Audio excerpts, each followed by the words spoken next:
Dear friends, today the Collections of English Stories channel continues to introduce you to Pride and Prejudice written by Jane Austen.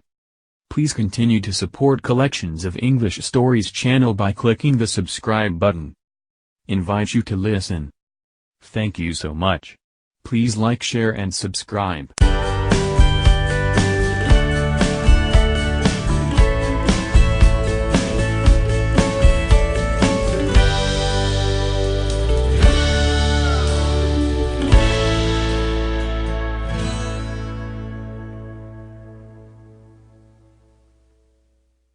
Chapter 36. If Elizabeth, when Mr. Darcy gave her the letter, did not expect it to contain a renewal of his offers, she had formed no expectation at all of its contents. But such as they were, it may well be supposed how eagerly she went through them, and what a contrariety of emotion they excited. Her feelings as she read were scarcely to be defined. With amazement did she first understand that he believed any apology to be in his power, and steadfastly was she persuaded that he could have no explanation to give, which a just sense of shame would not conceal. With a strong prejudice against everything he might say, she began his account of what had happened at Netherfield. She read with an eagerness which hardly left her power of comprehension, and from impatience of knowing what the next sentence might bring, was incapable of attending to the sense of the one before her eyes. His belief of her sister's insensibility she instantly resolved to be false, and his account of the worst objections to the match, made her too angry to have any wish of doing him justice. He expressed no regret for what he had done which satisfied her. His style was not penitent, but haughty. It was all pride and insolence. But when this subject was succeeded by his account of Mr. Wickham, when she read with somewhat clearer attention a relation of events which, if true, must overthrow every cherished opinion of his worth, and which bore so alarming an affinity to his own history of himself, her feelings were yet more acutely painful and more difficult of definition. Astonishment, apprehension, and even horror, oppressed her. She wished to discredit it entirely, repeatedly exclaiming, "This must be false. This cannot be. This must be the grossest falsehood." And when she had gone through the whole letter, though scarcely knowing anything of the last page or two, put it hastily away, protesting that she would not regard it, that she would never look in it again. In this perturbed state of mind, with thoughts that could rest on nothing, she walked on, but it would not do. In half a minute the letter was unfolded again, and collecting herself as well as she could, she again began the mortifying perusal of all that related to Wickham, and commanded herself so far as to examine the meaning of every sentence. The account of his connection with the Pemberley family was exactly what he had related himself, and the kindness of the late Mr. Darcy, though she had not before known its extent, agreed equally well with his own words. So far each recital confirmed the other, but when she came to the will, the difference was great. What Wickham had said of the living was fresh in her memory, and as she recalled his very words, it was impossible not to feel that there was gross duplicity on one side or the other, and, for a few moments, she flattered herself that her wishes did not her. But when she read and reread with the closest attention, the particulars immediately following of Wickham's resigning all pretensions to the living, of his receiving in lieu so considerable a sum as £3,000, again was she forced to hesitate. She put down the letter, weighed every circumstance with what she meant to be impartiality, deliberated on the probability of each statement, but with little success. On both sides it was only assertion. Again she read on, but every line proved more clearly that the affair, which she had believed it impossible that any contrivance could so represent as to render Mr. Darcy's conduct in it less than infamous, was capable of a turn which must make him entirely blameless throughout the whole. The extravagance and general profligacy which he scrupled not to lay at Mr. Wickham's charge, exceedingly shocked her, the more so, as she could bring no proof of its injustice. She had never heard of him before his entrance into the Shire militia, in which he had engaged at the persuasion of the young man who, on meeting him accidentally in town, had there renewed a slight acquaintance. Of his former way of life nothing had been known in Hertfordshire but what he told himself. As to his real character, had information been in her power, she had never felt a wish of inquiring. His countenance, voice, and manner had established him at once in the possession of every virtue. She tried to recollect some instance of goodness, some distinguished trait of integrity or benevolence, that might rescue him from the attacks of Mr. Darcy, or at least, by the predominance of virtue, atone for those casual errors under which she would endeavor to class what Mr. Darcy had described as the idleness and vice of many years' continuance. But no such recollection befriended her. She could see him instantly before her, in every charm of air and address, but she could remember no more substantial good than the general approbation of the neighborhood, and the regard which his social powers had gained him in the mess. After pausing on this point a considerable while, she once more continued to read. But, alas!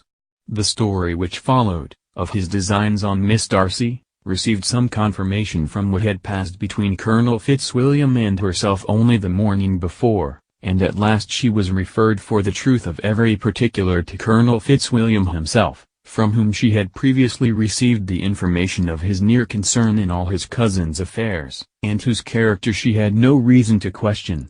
At one time she had almost resolved on applying to him, but the idea was checked by the awkwardness of the application, and at length wholly banished by the conviction that Mr. Darcy would never have hazarded such a proposal, if he had not been well assured of his cousin's corroboration.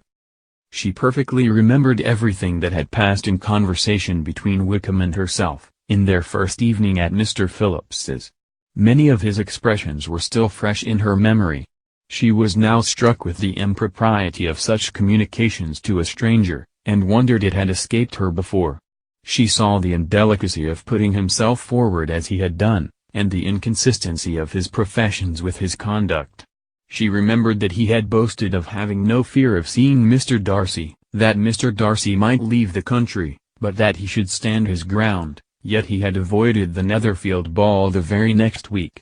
She remembered also that, till the Netherfield family had quitted the country, he had told his story to no one but herself, but that after their removal it had been everywhere discussed, that he had then no reserves, no scruples in sinking Mr. Darcy's character, though he had assured her that a respect for the father would always prevent his exposing the son.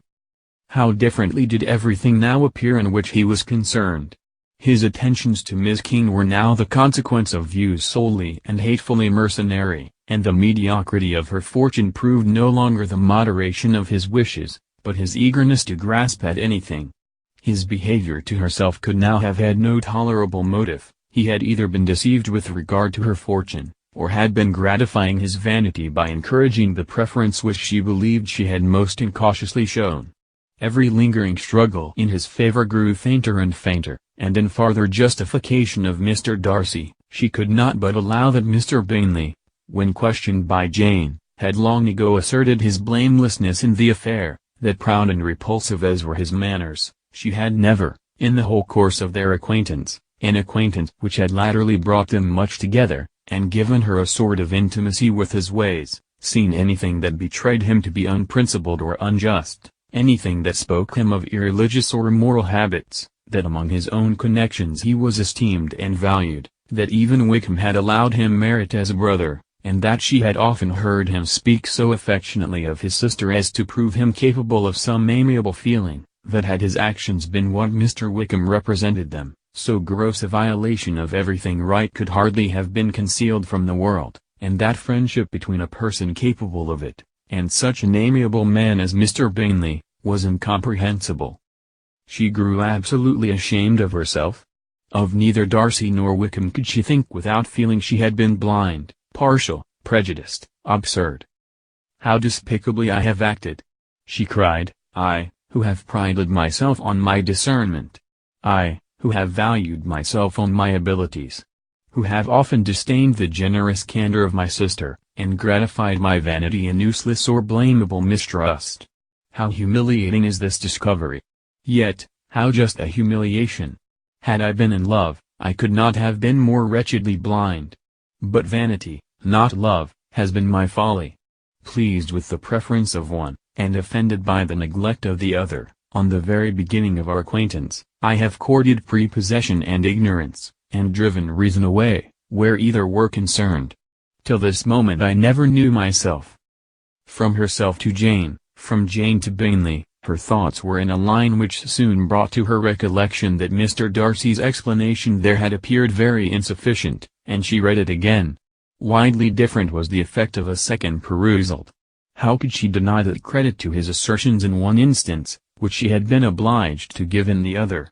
He declared himself to be totally unsuspicious of her sister's attachment, and she could not help remembering what Charlotte's opinion had always been.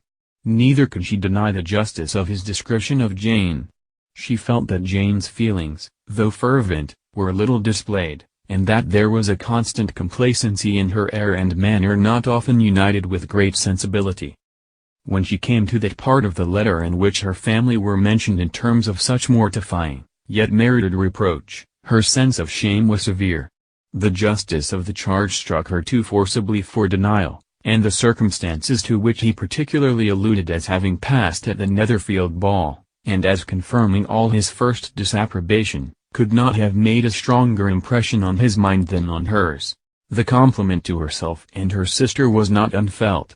It soothed, but it could not console her for the contempt which had thus been self-attracted by the rest of her family, and as she considered that Jane's disappointment had in fact been the work of her nearest relations, and reflected how materially the credit of both must be hurt by such impropriety of conduct, she felt depressed beyond anything she had ever known before.